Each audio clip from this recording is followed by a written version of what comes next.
Hello, let's make some non-alcoholic fruit cake together. So here are my ingredients: my nuts, my eggs, my soaked and drained dried fruit, my butter and sugar mix, my flour and spices. I'm going to start out by adding my almond and coconut flavor into my creamed butter and sugar. I'd creamed my butter and sugar until it was light and fluffy. Next up, I'm going to whisk up some eggs. I'm using 4 eggs for this recipe, and I'm going to alternate my eggs and my dry ingredient, that is my flour, cinnamon flavor, nutmeg, and mixed spices, and of course my baking powder.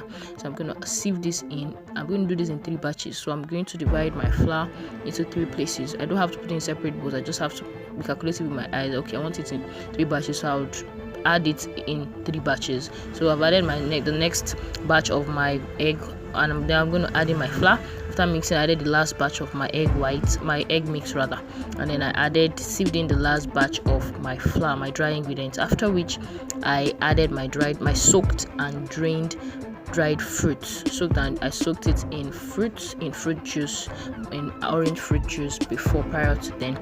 So after mixing this, I'm going to add in a bit of, now you could have added a bit of flour to your dried fruit, your soaked and drained dried fruit before pouring it, but I decided to pour it in. It was my last batch of flour, so I added a bit of flour to my nuts, and then I added it into my butter as well. So I'm going to add in some brownie and some black treacle as well.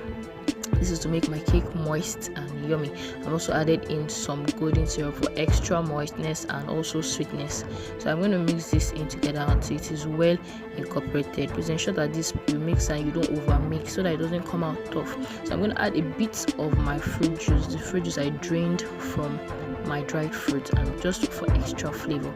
After adding this in, I'm going to bake at 40 minutes to 1 hour until my toothpick comes out clean. And here I have my fruit cake looking yummy and delicious, and I topped it up with some nuts before baking. You can do this before or immediately after you bring it out from the oven, but I did mine before, and here it is. See how delicious and moist and yummy it looks. Enjoy.